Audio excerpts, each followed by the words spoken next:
STC family, today we're talking about the pause. What is that, you may want to know? Well, it represents where we are today. Doesn't it feel like everything has slowed down and come to a pause where there's an interruption in the flow of what we're used to, where we're having to make adjustments and sort of be in the midst of an intermission, a recess? We're under suspension where we're paused. But I want you to know that because we're in pause, it's temporary. This pause is necessary because as we pause, we give ourselves permission to rest.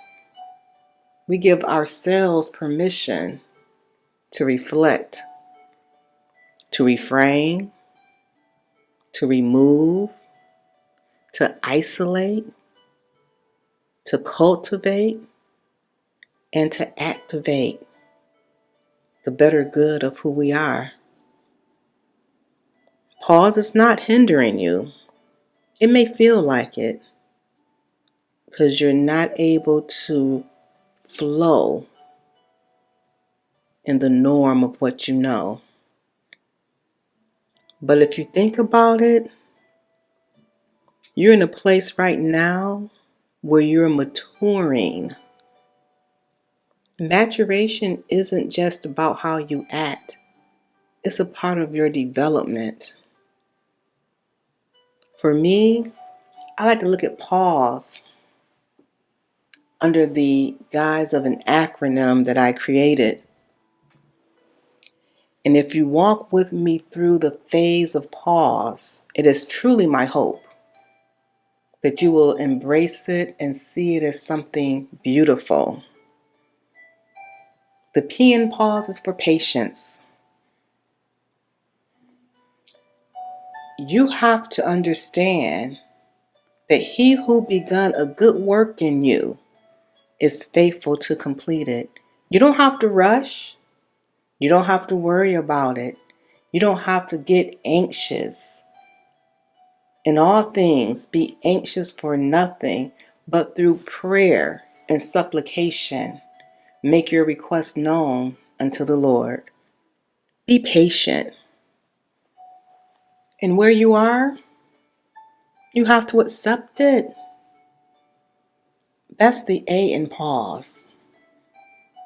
There's nothing that we can do. There's nothing that you can do to change the restrictions that we're living under. And you really don't want to change it right now because you may be bored, you may be lonely, you may be tired, you may be frustrated. But guess what? It's all about your safety. You must stay safe.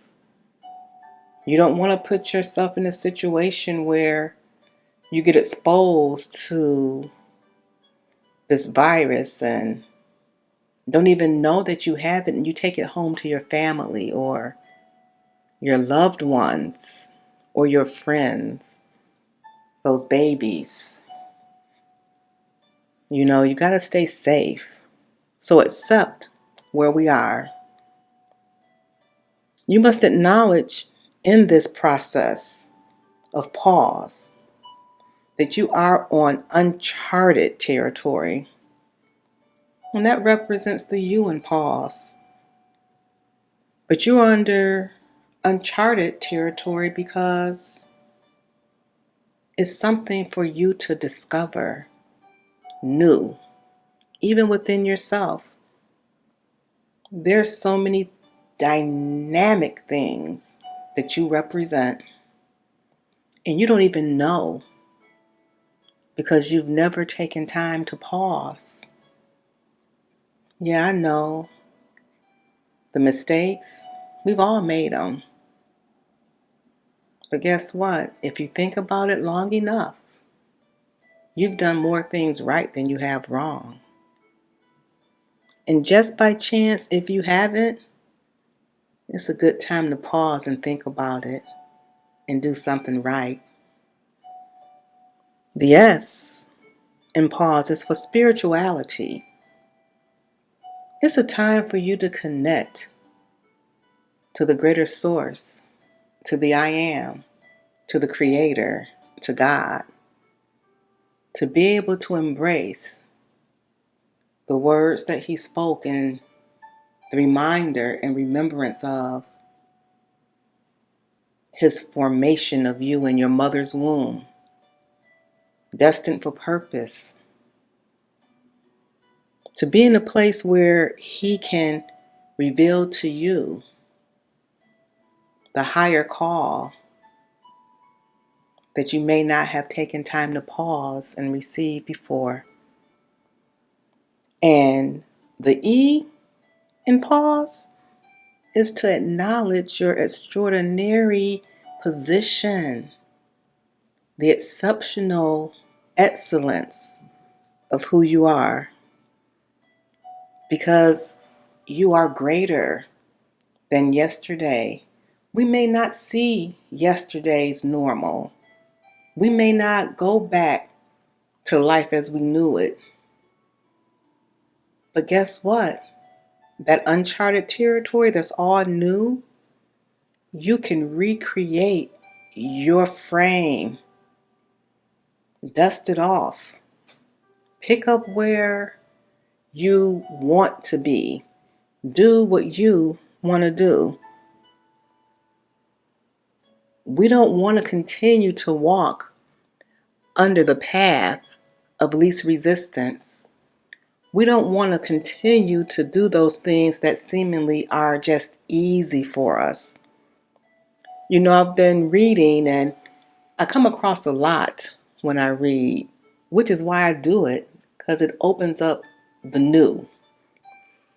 And there is a man by the name of Robert Fritz, who is an American author, a management consultant, but he's best known for his development of structural dynamics, which is the study of how structural relationships impact behavior from individuals to organizations. Now, for me, I like to study things like this because it unravels the mysteries of life. When you take all the integers and you line them up, it opens up something wonderful.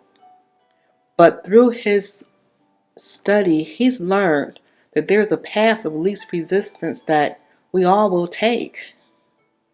And that path of least resistance means that innately you're going to follow that pathway that is least resistant. I mean, have you been there? Because I have.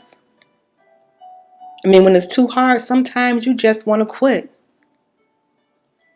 I mean, why try? The doors keep closing. Why continue when it's not working? Why continue if it's too heavy? Why say I'm sorry when they keep doing it over again? Why do you keep doing what you do even though it's not working? When you didn't know, you said, oh well, but you didn't even ask. But through this pause, we're all going to learn how to do better. We're going to learn how to take the information that's being sent to us in this time. Because we have to know that where we are right now in our personal lives, sometimes is the result of us following that path of least resistance. But when you do that, you compromise. You limit your choices. And instead of being what you truly want, you accept what's put before you. And then you've compromised your position. You've compromised your outlook. You've compromised your choices. Let's not compromise as we pause. Let's activate the seeds of greatness. And before I sign off, I'm going to leave you with another quote by Robert Fritz that says, "The way to cultivate the seeds of your creation is by making choices about the results you want to create. When you make a choice, you activate vast human energies and resources which otherwise go untapped. And again, if you limit your choices to only what seems possible or reasonable, you disconnect yourself from what you truly want, and all that is left is compromise." STC family, let's not compromise. Go for what you want. Let your energy create for you that which you are destined to be. Come off of the path of least resistance. Set your sights higher. Let it be something so big that when it manifests that you know only God could do it. And then humble yourself and be thankful and grateful for the life that in this pause you recreated. If you like what you hear, you know what to do.